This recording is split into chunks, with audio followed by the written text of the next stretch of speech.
Nowadays, we can watch Netflix or YouTube for entertainment, but back in the 19th century, people found their thrills in what were called freak shows. These shows weren't just about curiosity. They were a stage for individuals with disabilities or rare conditions to be exhibited as spectacles. While these photos might seem shocking now, they offer a glimpse into a time when society viewed differences through a lens of exploitation and misunderstanding. Let's dive into 15 rare images that reveal the reality behind the curtain of historic freak shows, starting with number 15.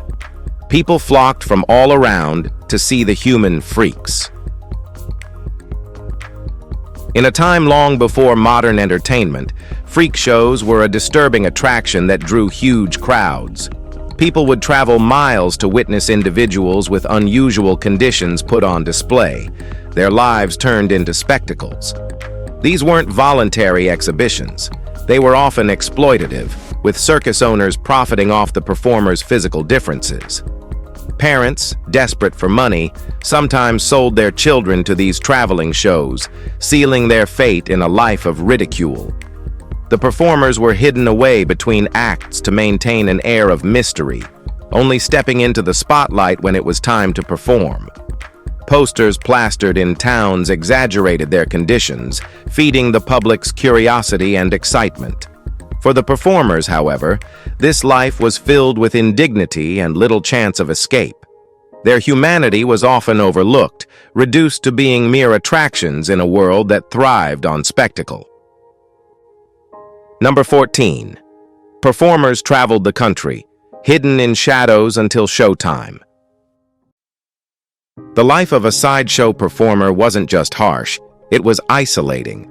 They spent most of their time in cramped caravans, out of sight from the public to keep the mystery alive. The idea was simple. If people saw the performers before the show, the allure and curiosity would fade. This meant they were hidden away, often treated as less than human by the circus handlers. Staff would roam ahead of the troupe, plastering posters with exaggerated and often cruel descriptions to drum up excitement for the next performance. When the curtain finally rose, performers stepped into a harsh spotlight, their lives reduced to a spectacle for curious eyes. The constant travel meant little stability, and though they found camaraderie among others in the troupe, the emotional toll of being a living exhibit weighed heavily on many of them. Number 13. Oddities like wax models and wild animals. While freak shows focused on human performers, they were often paired with other attractions to keep crowds entertained. Wax models were a popular addition, often depicting gruesome or shocking scenes designed to thrill or horrify audiences. These displays were exaggerated, much like the rest of the circus, feeding people's appetite for the strange and macabre. Wild animal acts were another common feature, with lions, tigers, and elephants paraded and made to perform tricks. Behind the scenes, the animals were subjected to cruel training methods, and like the human performers, they were mere tools for profit. For audiences, it was all part of the spectacle, a mix of awe and horror. For those involved, it was a harsh reality where dignity and well-being were secondary to entertainment. These acts painted a stark picture of an era that often prioritized profits over compassion. Number 12. Prince Randian, the human worm. Prince Randian, famously known as the human worm, lived a life that was equal parts inspiring and heartbreaking. Born in 1871 in British Guiana with tetra amelia syndrome, a condition that left him without arms or legs, Randian's life was far from ordinary. He was brought to the U.S. in 1889 and became a sideshow sensation, astonishing audiences with his ability to perform everyday tasks like rolling a cigarette or shaving, all using just his mouth and shoulders. Though the world saw him as a curiosity, Randian was fiercely independent and lived a full life off stage. He married, had 5 children, and was deeply proud of his accomplishments. Despite being confined to the sideshow world for much of his life, Randian's resilience shone through. He passed away in 1934, just before a scheduled comeback, leaving behind a legacy that went far beyond the circus stage. Number 11. Carl Unthan, the armless fiddler. Carl Unthan's story is one of defying expectations. Born in 1848 in Prussia without arms, his future seemed uncertain, but his father refused to let him live a life of pity. Encouraged to use his feet for everyday tasks, Carl grew up mastering skills that most thought impossible. In his 20s, he took up the violin, playing it with his feet, a talent that wowed audiences and earned him the nickname the Armless Fiddler. Carl toured extensively, performing for amazed crowds and inspiring others with his abilities. During World War I, he even visited injured soldiers in hospitals, showing them that life could go on after amputation. Later, Carl wrote his memoirs, humorously titled Das Petaskript, entirely with his feet. He lived a long, fulfilling life and passed away at the age of 80, having shown the world that determination could overcome even the greatest challenges. Number 10. Johnny Eck, the amazing half-boy. Johnny Eck, often called the amazing half-boy, was born in 1911 with sacral agenesis, a condition that left him with only the upper half of his body. But Johnny never let that stop him. From a young age, he embraced his uniqueness and turned it into a source of strength. He joined the sideshow world, where he became famous for his incredible agility and stunts, including rope climbing and hand walking. Johnny's talents weren't limited to the stage. He was also a skilled painter, filmmaker, and woodworker. He even appeared in films, most notably in Todd Browning's Freaks, 1932, where he became an icon of resilience. Despite the challenges he faced, Johnny lived life on his own terms, refusing to be defined by his condition. He spent his later years in Baltimore, where he continued to inspire those around him. His story remains a testament to the power of self-acceptance and perseverance. Number 9. Dwarf brothers Wayo and Plor, the wild men of Borneo. In the world of 19th century sideshows, few acts were as famous as Wayo and Plor, known as the Wild Men of Borneo. These brothers, Hiram and Barney Davis, were actually born in Ohio, but their manager crafted a backstory that they were feral men from a distant jungle. The narrative painted them as exotic curiosities, capturing the imagination of audiences who marveled at their strength and energy. Though small in stature, both brothers performed incredible feats of strength, lifting heavy objects and carrying out stunts that defied expectations. Behind the spectacle, however, they were simply two men caught in a world that valued their differences as entertainment. Despite the exploitative nature of their careers, the brothers found camaraderie with other performers and toured extensively, achieving a degree of financial success rare for their time. Number 8. Stefan Bowski, Lionel the Lion Boy. Stefan Bowski, better known as Lionel the Lion Boy, captivated audiences with his unique appearance and gentle demeanor. Born in Poland in 1890, Stefan had a rare condition called hypertrichosis, which caused his body to be covered in thick hair. According to legend, his mother believed his condition was caused by a traumatic event during her pregnancy, witnessing his father being attacked by a lion. Whether true or not, this story became part of Stefan's persona. At just 4 years old, he was sold to a German impresario named Sedlmayr, who introduced him to the sideshow circuit.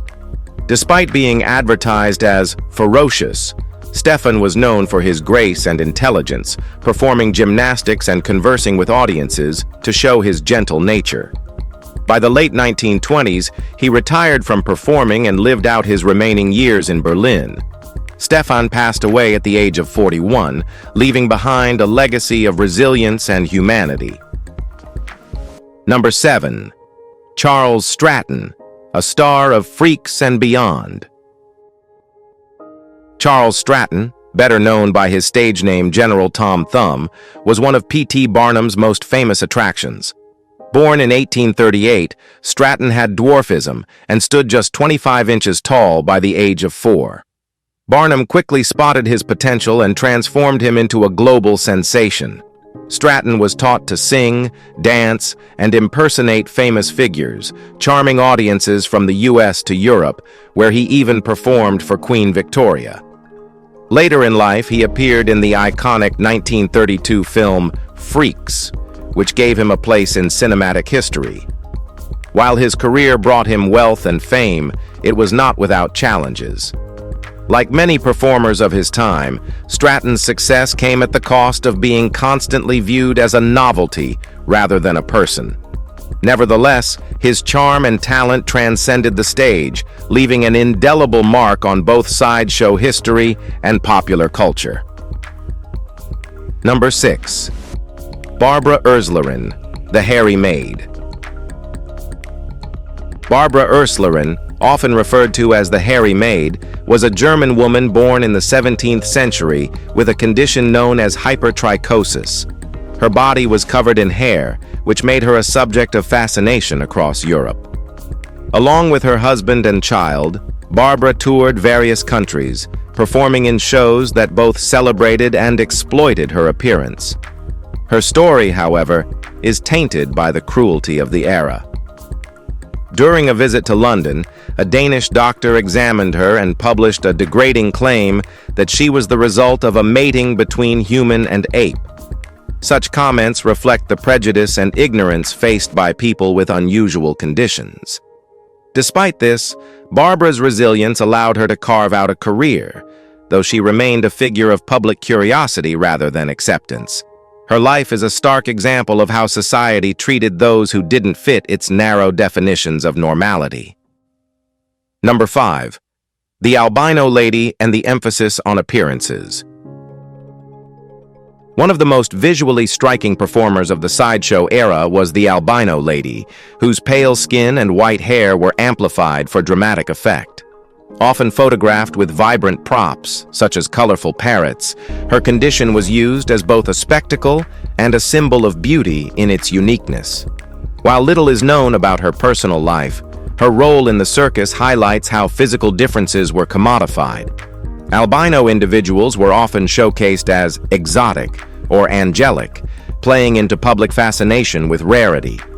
For many performers like her, life in the circus was a double-edged sword. It provided a livelihood and a sense of purpose, but it also came with exploitation and a constant battle against stereotypes. The Albino Lady's presence in sideshows offers a glimpse into how society's obsession with physical appearance shaped the lives of those who were deemed different. Number 4. Cruel realities. Parents selling disabled children to freak shows. In the harsh realities of the 19th and early 20th centuries, some parents, overwhelmed by poverty or stigma, resorted to selling their disabled children to freak shows. These children, born with conditions like microcephaly or other visible disabilities, were often seen as burdens. Circuses took advantage of desperate families, promising them financial stability in exchange for their child's life as a performer. Once part of the show, these individuals were often dehumanized, marketed as curiosities, and paraded as spectacles for profit. One heartbreaking example is children with microcephaly, a condition where the brain and head fail to develop properly. They were nicknamed pinheads and dressed in elaborate costumes to exaggerate their features. Behind the curtains, many endured isolation, mistreatment, and ridicule. While some found camaraderie among their peers, the emotional scars of such exploitation ran deep. Number 3. CRRA Farini, the missing link. CRRA Farini's life was defined by exploitation and cruelty. Discovered in the Laotian jungle in 1885, she was brought to the Western world as a sideshow attraction and labeled the missing link. Her body was covered in thick hair due to a condition called hypertrichosis, and her flexible joints were presented as evidence of an evolutionary bridge between humans and apes. Promoters sensationalized her story, stripping her of humanity to fit their narrative. Despite this, CRRA was reportedly well-educated, speaking several languages and living a relatively independent life within the constraints of the sideshow circuit. Her story reflects a time when pseudoscience and curiosity about evolution fueled a public fascination with human differences. Behind the spectacle, CRRA's life was a poignant reminder of how societal ignorance and prejudice could overshadow individuality. She passed away in 1926, leaving behind a story that continues to challenge how we view those who are different. Number 2. Wayo and Plor, the Wild Men of Borneo.